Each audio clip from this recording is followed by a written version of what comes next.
Bom dia, amadas irmãs, amados irmãos. Vamos dar início, então, à nossa aula de hoje, na nossa EBD, fazendo uma oração. Ó Deus, é um privilégio, Senhor, nós reunirmos nesse dia que o Senhor separou para nós te adorarmos, estarmos contemplando, Senhor, a Tua grandeza, olhando, Senhor, o Teu poder, a Tua graça, os Teus atributos através da Tua palavra, e assim, Senhor, te prestarmos culto, louvarmos o Teu nome. Muito obrigado, Senhor, por esse privilégio que o Senhor nos dá. E eu peço, Senhor, por mim e por todos os meus amados irmãos, que o Teu Santo Espírito nos conduza, tanto nesta primeira aula, Senhor, na IBD, quanto no culto também. Que tudo seja feito para a Tua honra e glória, e que a Tua igreja seja edificada. Ajuda-me também a ser fiel na exposição da aula, como também ao Rodrigo, Senhor, logo mais no culto, a trazer a Tua mensagem, Senhor. Que o Teu Espírito nos guie, pois sem Ti nada podemos, Senhor. É o que eu Te peço, em nome de Jesus. Amém, Pai. Amém. Irmãos, nós paramos ano passado, na última EBD, nesse tema do ano passado, nós vimos os 3 mandatos criacionais. Vocês se lembram quais são? Mandato espiritual, mandato social e agora vamos ver o mandato cultural. Nós sabemos que são 3. Hoje nós vamos estudar o último, que é o mandato cultural. O mandato espiritual, lembram-se do que falava?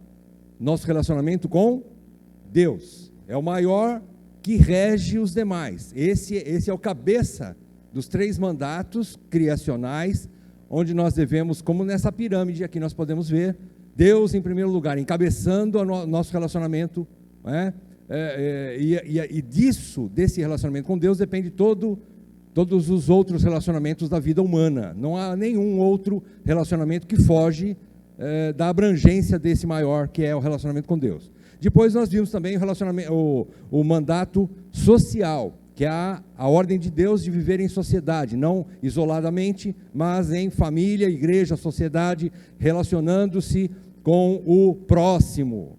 O mandato social é o relacionamento com o próximo.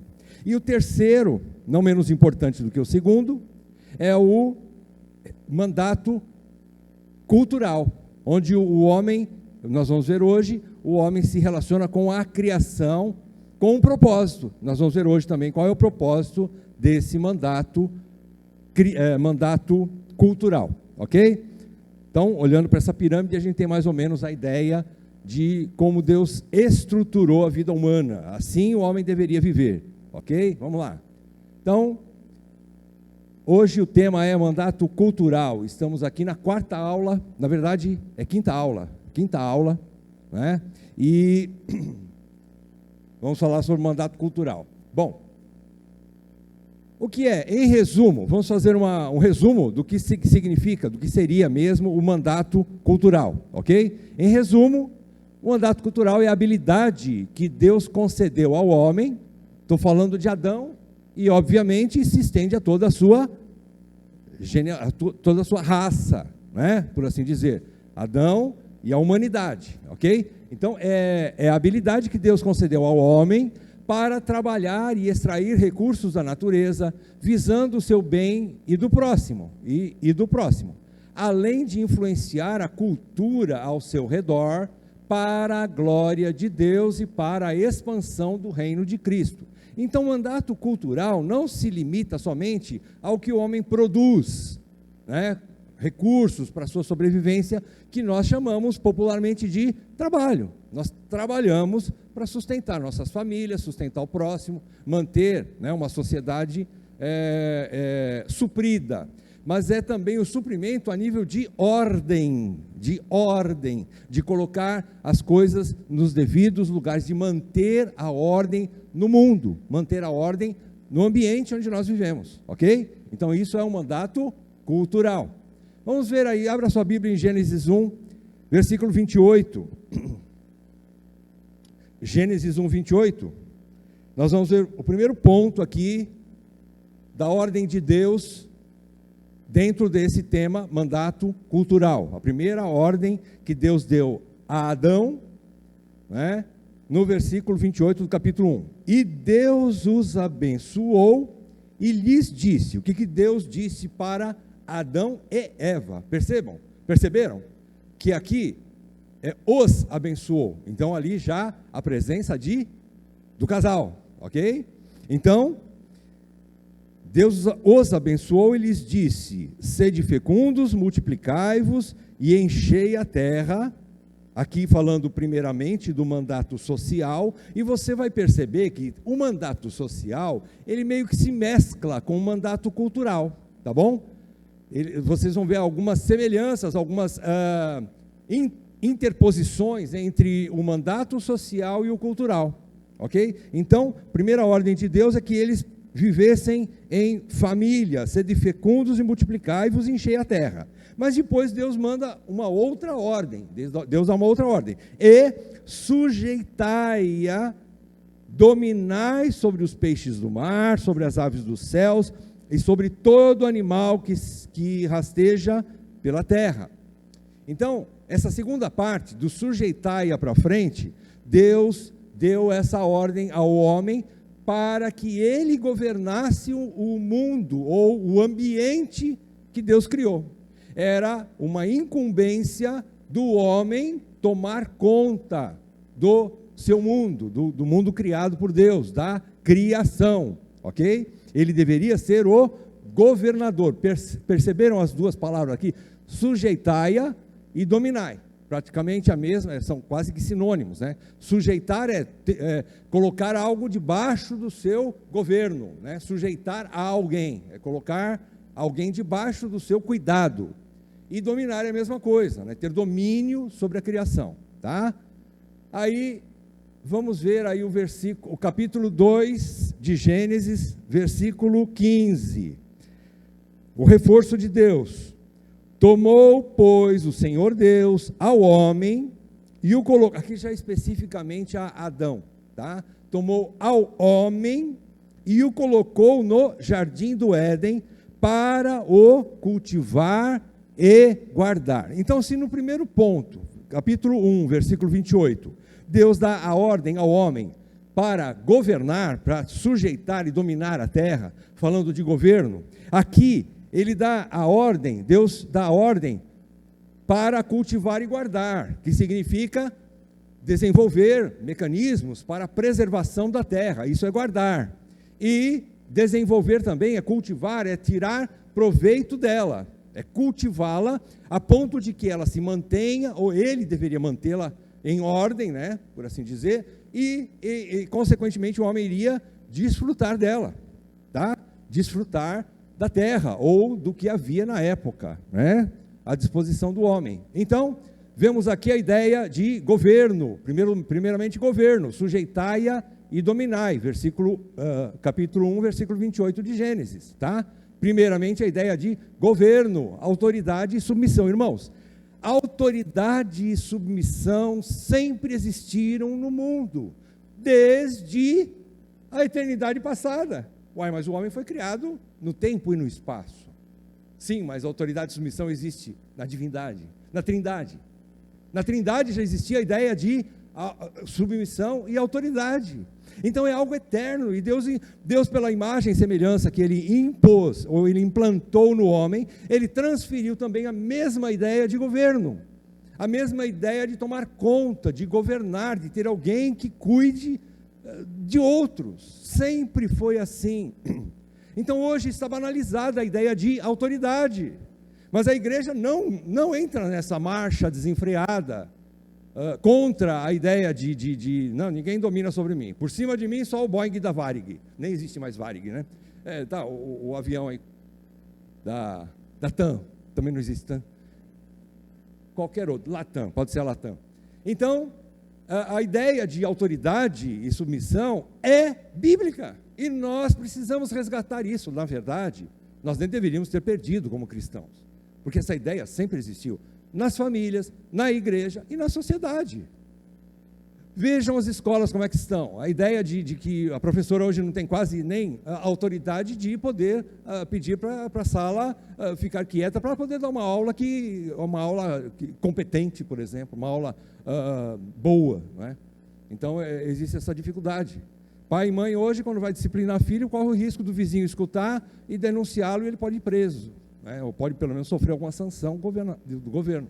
Então vejam como a ideia de autoridade e submissão está bastante ultrapassada, entre aspas, mas, reforço, não para nós, não para aqueles que querem viver os princípios de Deus, porque isso é um princípio de Deus, ok? Então vamos lá. Primeiro, eu apaguei aqui. Então, em primeiro lugar, a ideia de governo, depois a ideia de desenvolver, cultivar, é desenvolver, é criar tecnologia. O que Adão criou na época? Não sei, mas provavelmente algum artefato de madeira ou do que ele tinha em mãos, pedras, e poder cultivar a terra, poder trabalhar a terra, não é? Deus lhe deu dons, Deus deu capacidade para Adão pensar. Veja que está envolvido o intelecto humano aqui, não é? Então Deus deu capacidade para o homem pensar, olhar o meio ambiente, olhar aquilo que está ao seu redor, observar e ver o que ele tem à sua disposição e criar mecanismos de desenvolvimento, para desenvolver o que ele tinha em mãos, né? Então, cultivar significa isso, desenvolver. E guardar, ou seja, preservar. Nós temos também a ideia de que nós não somos extremistas no sentido de querer preservar aí a natureza, né, de forma até a fazer alguns movimentos até agressivos contra pessoas que estragam a natureza, né? Mas nós temos a ideia de preservação, nós temos a ideia de manter aquilo que é útil, agradável e saudável. Isso também faz parte daquilo que glorifica a Deus, né? Nós não podemos sair também por aí destruindo tudo que tem pela frente. Não, a preservação ela é importante, né? Nós preservamos muitas coisas, não é? Nós temos a ideia, bem limitadamente, nós temos a ideia, por exemplo, quem tem casa, tem a ideia de preservar. Você sabe que a sua casa não é eterna, mas você mantém a casa em ordem, né? A hidráulica da sua casa, desculpa, privada é um nome muito feio, né? Mas a descarga lá, você tem que manter ela em ordem, né? Para o seu uso, chuveiro, torneira, lâmpadas, e parte elétrica, né? E aí vai. Então você tem a ideia de preservar alguma coisa, você tem esse princípio dentro do seu coração, porque Deus pôs lá, Deus pôs esse princípio. Então é a ideia de preservação.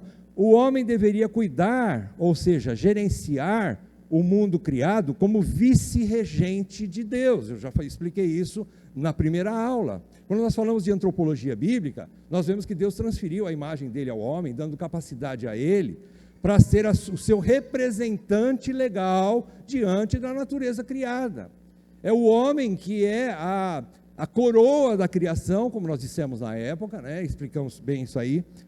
O homem, por ser a coroa da criação e é o único ser criado que expressa a imagem de Deus, então ele é o seu representante diante de toda a criação.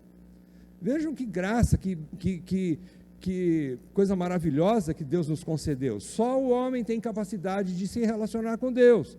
E Deus assim o soprou em suas narinas o fôlego de vida, deu a ele a imagem e semelhança dele mesmo, de Deus mesmo, para que o homem tivesse certa capacidade para governar e representar, gerenciar a natureza criada no lugar de Deus. É através do homem que Deus tem o plano de manter a ordem, né, no mundo criado, ok? Também era a responsabilidade dele, do homem, trabalhar e desenvolver mecanismos para a manutenção do seu ambiente, né? Eu já falei sobre isso. Então, Deus deu essa capacidade, a inteligência para o ser humano para desenvolver, como a gente pode pensar em alguns mecanismos, né, bem rudimentares, lá, antes de enxada mesmo, até nem existia a questão de trabalhar com metais, né, mas havia ali pedras, alguma coisa nesse sentido, que era o que ajudou o homem a trabalhar a terra, por exemplo, né? Então, Deus deu essa responsabilidade e também a capacidade para o homem manter o meio ambiente, tá? Então, hoje nós podemos dizer que o seguinte, não só, principalmente educação, A arte, música, pintura e dança e tudo mais, né? Tudo isso foi feito, né? A política, indústria, deveriam glorificar a Deus. Tudo isso foram meios que Deus deu inteligência ao homem para desenvolver meios e se organizar em sociedade. É o que nós chamamos de civilização, né? Um mundo civilizado, um mundo organizado, um mundo ordenado, onde existem pessoas ali que lideram para o bem do outro, né? Pelo menos deveria ser assim. Quando você fala isso e coloca a política aqui no meio, você fala, hoje em dia, né, você fala, a coisa está errada, e está de fato. Mas não era para ser assim. A política, os governadores deveriam prestar serviço à comunidade, né? Então é assim que funcionava. Tudo isso aqui, educação, arte, política, indústria, trabalho e todas as outras coisas que Deus deu capacidade ao homem para desenvolver, deveriam ser para a glória de Deus. Nós trabalhamos para a glória de Deus. Nós desenvolvemos o nosso trabalho, falamos mais de trabalho porque é o que mais desponta aqui nesse ponto do mandato cultural, não é? Falamos muito do trabalho porque é o que toma muito tempo da nossa vida, principalmente dos homens provedores do lar, não é? Então era para a gente glorificar a Deus com o nosso trabalho, né?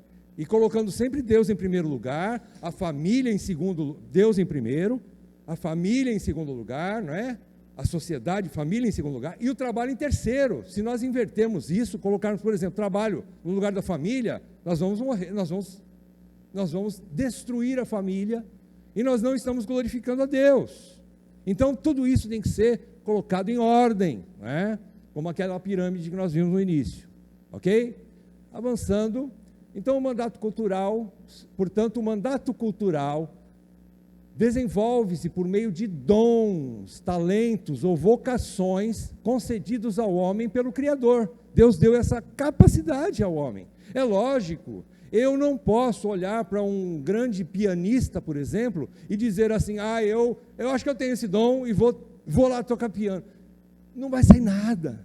Não vai sair nada, o máximo que eu vou poder fazer é desafinar o piano, né? Por quê? Porque eu não tenho esse talento, esse dom, Deus não me deu essa capacidade. Agora, Deus nos deu, cabe a nós descobrirmos o nosso dom, o nosso chamado, a nossa vocação, para que Deus me chamou, o que eu tenho capacidade, o que eu gosto de fazer e desenvolvo bem, é isso que a gente vai, e nisso, quando você faz isso com alegria, com disposição, não que o trabalho, todos os dias que você está trabalhando, vai tudo bem, tudo certo, tudo roda redondinho, não quer dizer isso, mas quer dizer que nós sabemos nos colocar naquele lugar, porque é aquele lugar que Deus nos pôs, apesar das dificuldades.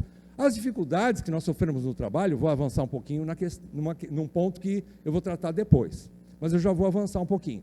As dificuldades que nós temos no trabalho para desenvolver essa questão toda que o mandato cultural nos chama para desenvolver, o sofrimento, as dificuldades, lágrimas, né, e muito suor, é por causa da queda, não é por causa do trabalho. O trabalho não é o problema é o nosso coração, é a queda. Eu vou adiantar um pouquinho, né? E depois nós vamos ver um pouco mais profundo que falamos sobre isso, essa junção entre esse problema do trabalho com lágrimas. Por exemplo, no mandato social, nós temos filhos, mas nós temos filhos com dor, não é mesmo? Não é que você tem um filho que é um condor, né? Não é isso. A mãe tem filhos com dores de parto, né? É isso que eu quero dizer. Então, tudo isso é por causa da queda, né? Muito bem, eu não falei aqui em cima, né? Então, Deus deu esses talentos, vocações e dons aos homens, né? O homem é então mordomo que seria um administrador de Deus sobre toda a criação. O homem é o administrador de Deus sobre toda a criação, né? Essas habilidades, como já vimos, existem para, primeiro, manutenção da ordem, o ambiente, né? Manter em ordem o ambiente, o mínimo de ordem possível, né? A política está lá para isso, né? Os governantes deveriam estar lá para isso. A educação deveria promover a ordem, né? Ensinar não só as disciplinas básicas do currículo escolar, mas ensinar boas maneiras, não é? Comportamento. Hoje não existe mais isso, não é?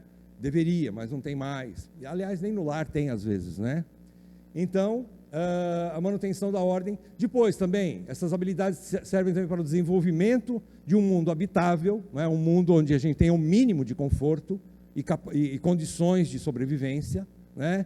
E também para o bem-estar da raça humana, para que a gente tenha, de fato, algum prazer em meio aos sofrimentos desse mundo. De alguma forma, termos essa condição de sermos consolados por algumas coisas boas, ou pelo menos organizadas, né? Porque se fosse somente problemas e dificuldades e caos o tempo todo, ninguém mais estaria vivo, né? E Deus, pela graça de Deus, Ele tem usado até os meios de graça comum, a graça comum, para manter o mundo relativamente em ordem, né? Para a gente poder sobreviver, né? E sempre que o homem cumpre esse mandato, o que acontece? O homem é satisfeito, é verdade, mas acima de tudo ele está fazendo isso para a glória de Deus. Deus é glorificado. Por isso que quando a gente guarda essa frase, nós vivemos para a glória de Deus, nós vamos começar a tomar cuidado com tudo que nós fazemos na vida. A maneira com que eu me comporto diante da minha esposa, como eu trato a minha esposa, como os pais tratam os filhos, como a esposa trata o marido, né? Nós vamos aprendendo tudo isso, né? Como eu me comporto diante do meu patrão, do meu chefe, se eu for um chefe ou um patrão, como eu devo lidar com meus funcionários, né? Tudo isso envolve, né? Como lidar com as autoridades civis, e aí vai, todo tipo de relacionamento, né? Então, tudo deve ter esse ponto, né, como se fosse um alicerce sólido na vida do cristão. Eu estou falando para o crente, é lógico, né, não é? Nós não podemos cobrar isso daqueles que não têm a graça de Deus, daqueles que não são cristãos. Mas nós devemos ter isso em nosso coração bem firme. Tudo o que eu faço é para a glória, deveria ser para a glória de Deus, né? Avançando, então, a vice-regência humana como representante divino, ou seja, o homem, né, como vice-rei, ou vice-regente, né, como representante divino, deveria manter seu mundo, ou sua cultura, ou sua civilização, né, teo-referente. O que é teo-referente? É você ter Deus como referência para você tomar as decisões da vida, para você comprar, vender, casar, descasar, e aí vai. Todas as coisas que você toma decisão na vida. Tudo é feito tendo Deus como referência. Nada façamos para que ofenda a glória, a santidade e o nome de Deus, né? Nada deveria ser feito pelo crente que venha trazer essa ofensa ao nosso Deus, né? É isso que manter o nosso mundo teo-referente, sempre glorificar a Deus em tudo que fazemos, não é? Portanto, nós, como cristãos, precisamos ter a motivação correta.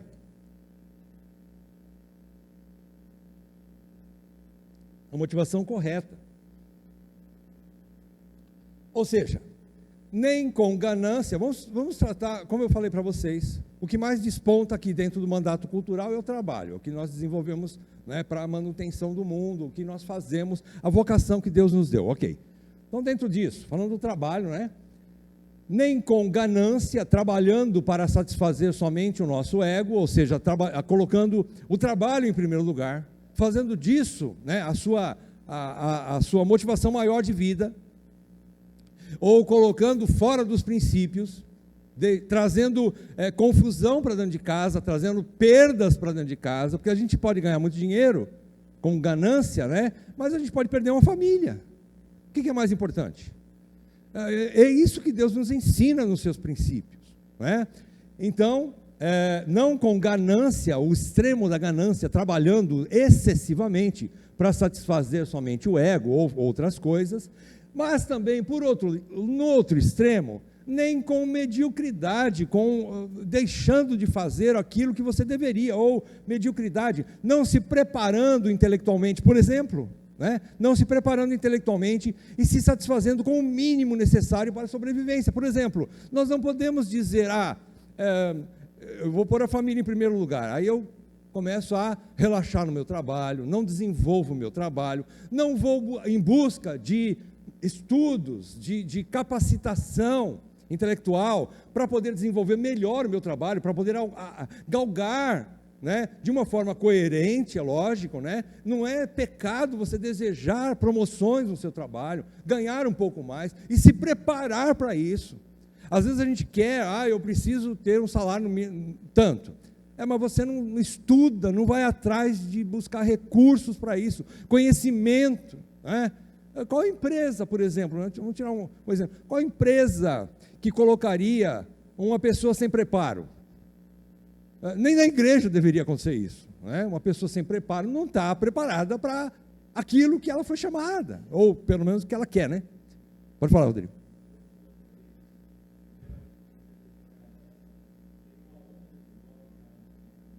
Aham.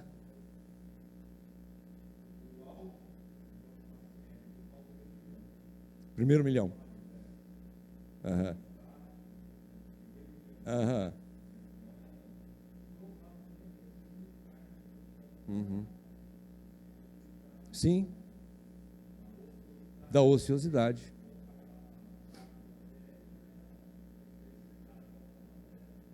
Exatamente. Exatamente. Nessa questão, exatamente. Você ia falar mais alguma coisa?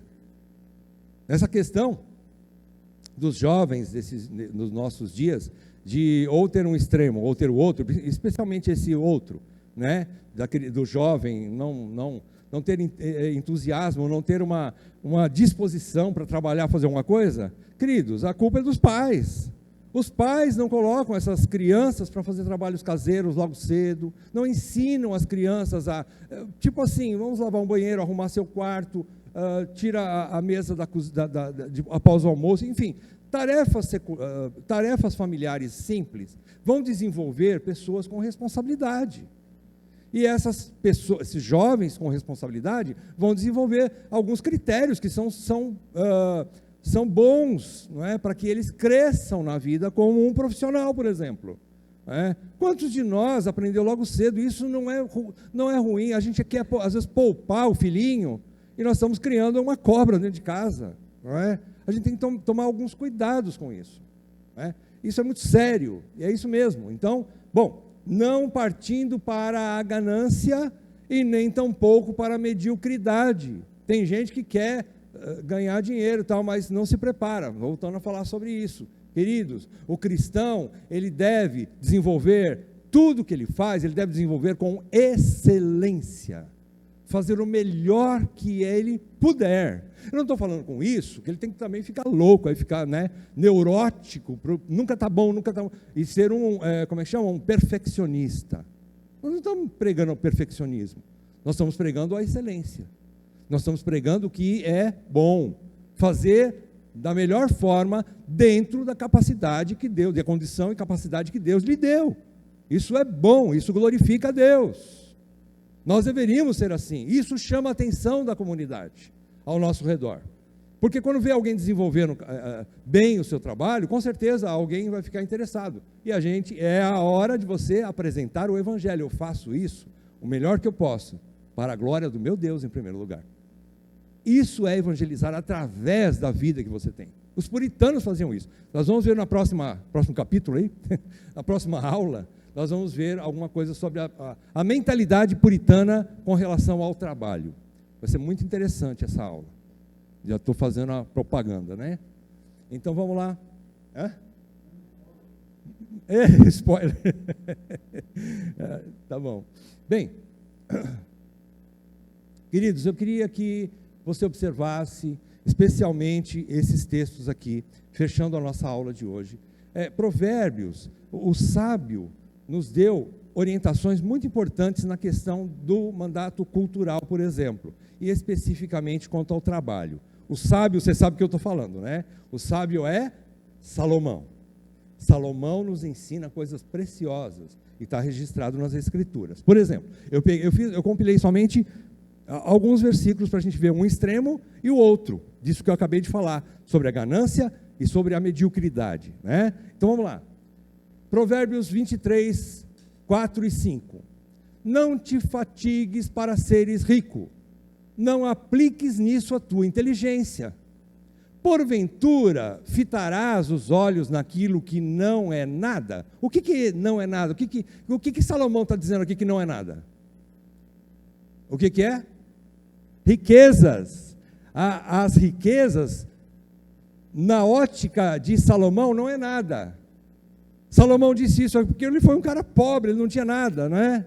Salomão, quem era Salomão? Como? O homem mais rico do mundo, né? Mais sábio e mais rico que já pisou nessa terra, assim segundo as Escrituras, né? Você já pensou, ele falar que isso não é nada? Eu tenho tudo isso e para mim não é nada. Então Provérbios Salomão diz isso, não é nada. Aí ele continua, veja bem, pois certamente a riqueza fará para si asas, como a águia que voa pelos céus.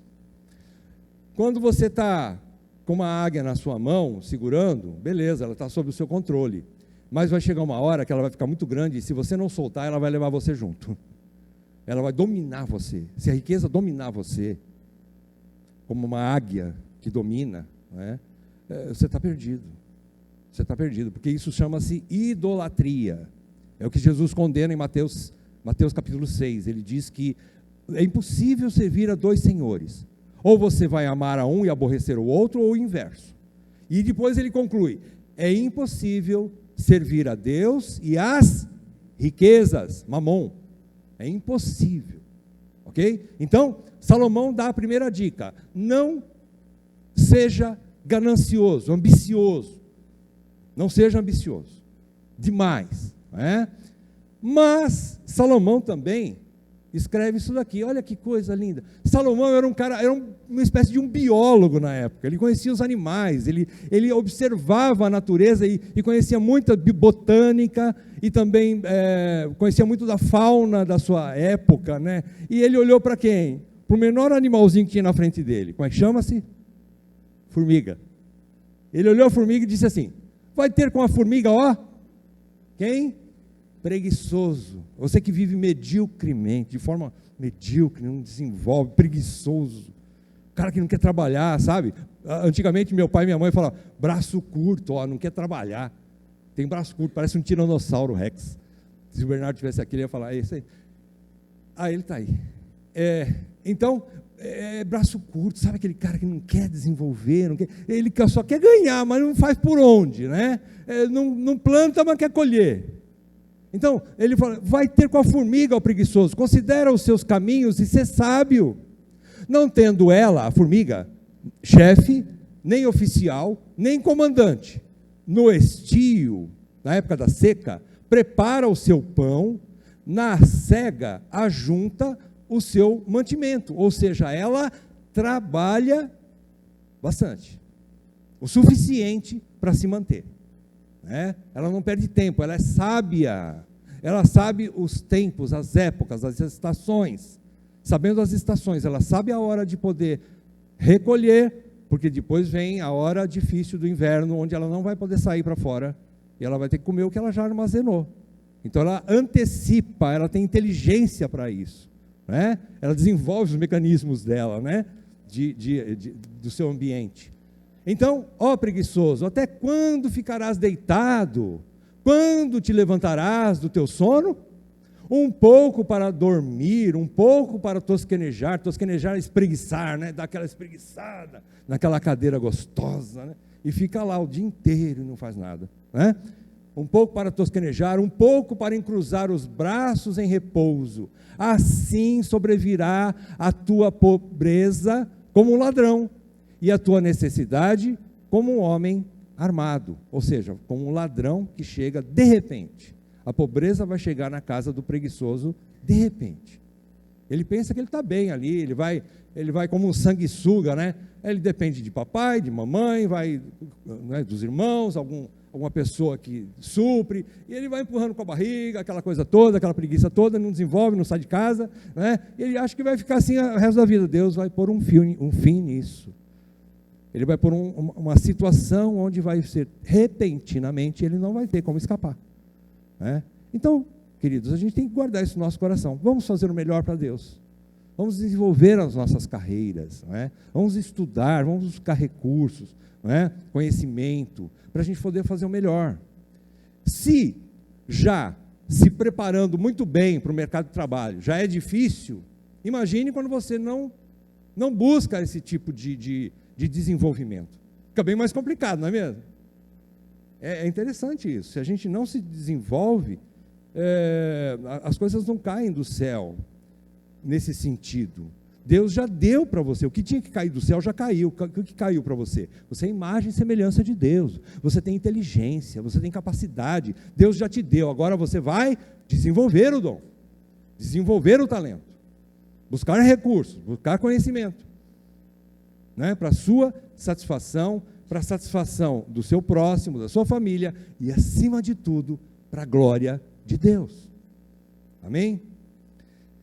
Mais alguma questão, alguma pergunta ou complemento, se você quiser colocar aqui, para a gente encerrar? Como? Equilíbrio. Isso. Exatamente, é um equilíbrio. Não deixar de ser dominado pela ganância e nem ser preguiçoso. Pois não, Hudson, pode falar, irmão.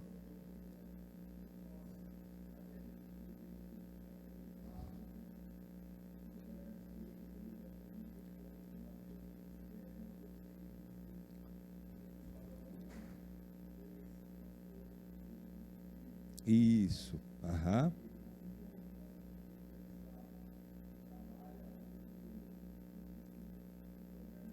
Sim.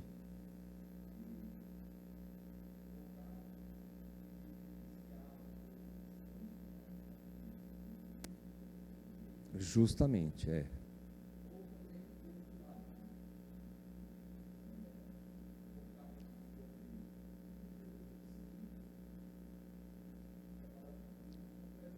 Sim. Aham. Isso, exatamente esse ponto. Quando Deus, eu vou antecipar um pouquinho o que a gente vai falar nas próximas aulas. Veja, quando a queda chegou, e nós tivemos esse problema aí que o Hudson está levantando. Nós perdemos o referencial, que é Deus. Quando você perde o referencial, que é Deus, você perde também a sua capacidade de discernir aqui nesse ambiente. Ou você parte para um extremo ou para o outro. Então, quando você, aí vem o terceiro ponto dos 4 temas unificadores. Qual é? Redenção.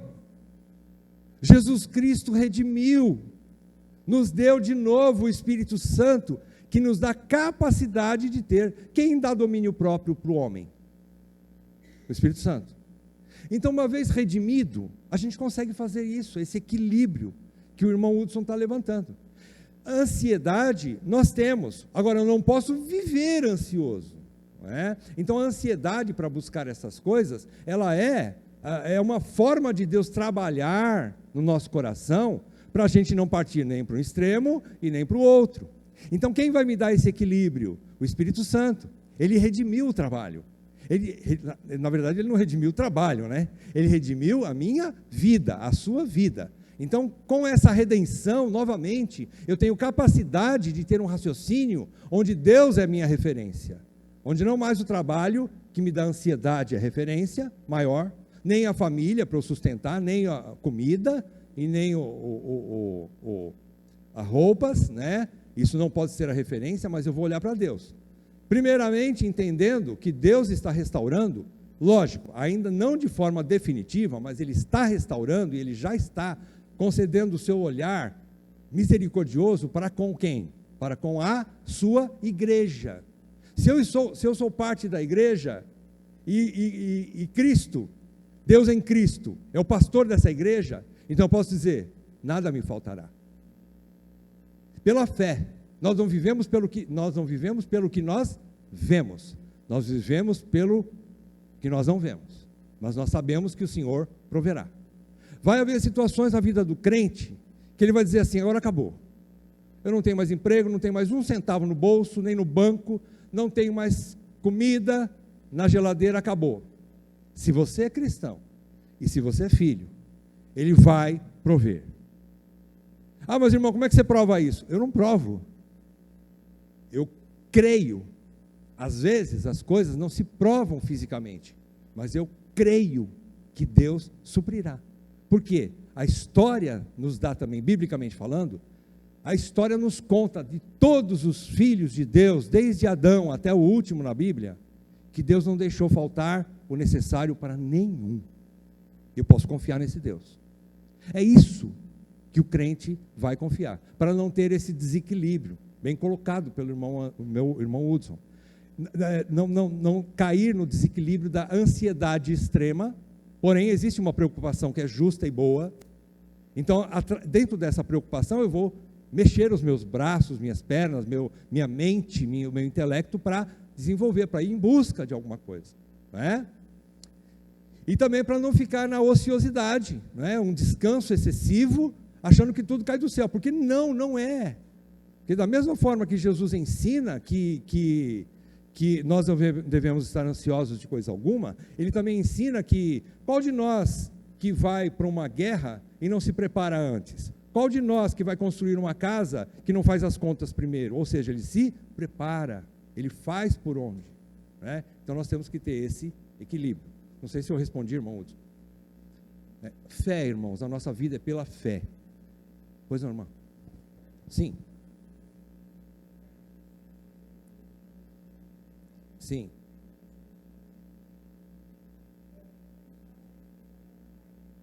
Sim.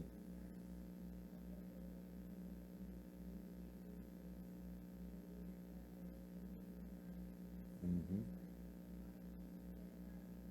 Amém. Isso, a riqueza que vem de Deus. Quando você está desenvolvendo o seu trabalho, por exemplo, dentro daquilo que Deus te pôs no seu coração, você está desenvolvendo bem. Você tem uma carreira exemplar, você se preparou para aquilo, e Deus concede graça para você desenvolver aquilo, e te dá recursos para aquilo, isso é uma riqueza que vem de Deus, é um dom de Deus. Veja, você não está negligenciando princípios de Deus. Por exemplo, como esposa, você sabe que tem um cuidado do seu marido. Futuramente, se Deus assim o permitir, vocês serão filhos. Então você tem algumas atividades mais importantes do que o trabalho dentro da esfera do lar, por exemplo. Mas mesmo assim você tem uma carreira, e nessa carreira, ainda não dentro dos princípios de Deus, não negligenciando os princípios maiores, Deus foi favorável a você e deu uma riqueza para você, um ganho muito grande, um desenvolvimento na sua carreira. Isso é dom de Deus, isso não é pecado. Salomão foi um exemplo disso. Salomão não pediu riquezas. Quando Deus apareceu para ele orou ao Senhor, Salomão pediu sabedoria para governar o seu povo. Deus falou assim: eu vou te dar muita sabedoria, que nenhum outro homem após você terá igual, mas também vou te dar muita riqueza. E deu. Isso vem de Deus. Deus pode dar riquezas a uma pessoa de uma maneira boa, de uma maneira útil. Agora, a riqueza é para ela ser gasta somente com você, por exemplo? Não, a riqueza é para ser repartida. Vai chegar num ponto que isso é um princípio de Deus também, onde você reparte com familiares, com necessitados, e aí vai, a igreja e tudo mais. Deus levanta, existe um texto agora não me lembro se é Deuteronômio ou se é Êxodo. Deus fala assim para Moisés: diga aos principais do povo, ou seja, os homens ricos, os homens que tinham eram cabeças de tribos naquela época, diga a eles, eram homens de condição financeira e também que governavam o povo: nunca deixará de haver pobres no vosso meio. Para quê? Para que nós exercitemos a generosidade. Para que nós exercitemos a generosidade. Então, há sim possibilidade de ser rico, e isso não é pecado. Desde que a riqueza, você ter riqueza é uma coisa, agora a riqueza ter você é outra coisa. quando o dinheiro domina o seu coração, e você atropela até Deus para conquistar aquilo, aí é um erro, né? Aí é um erro. Não sei se eu consegui explicar. Amém? Irmãos, vamos fazer uma oração para a gente encerrar então? Senhor Deus, nós agradecemos, Pai, pela oportunidade de estarmos refletindo sobre a Tua Palavra. Ó Deus, que os nossos corações sejam ministrados, Senhor, com essas verdades, para que possamos viver para a Tua glória. Nós não queremos negligenciar o dom que o Senhor nos tem concedido, mas também não queremos, Senhor, estar nos perdendo, Senhor, a referência maior que é o Senhor. Na sequência, Senhor, o cuidado que eu devo ter com o meu próximo, Senhor, eu não posso negligenciar isso em troca de riquezas. Portanto, Senhor, nos dê sabedoria, nos dê equilíbrio, como o Senhor deu para Salomão, dê para cada um de nós aqui nessa manhã essa sabedoria, para que possamos viver para a Tua glória, desenvolver as nossas carreiras com alegria, com disposição, Senhor, sabendo que Cristo já redimiu tudo isso por nós. E que assim vivamos, Senhor, para a glória do Senhor e para o bem da sociedade onde nós estamos inseridos. É o que eu te peço, Pai, em nome de Jesus. Amém, Pai. Amém.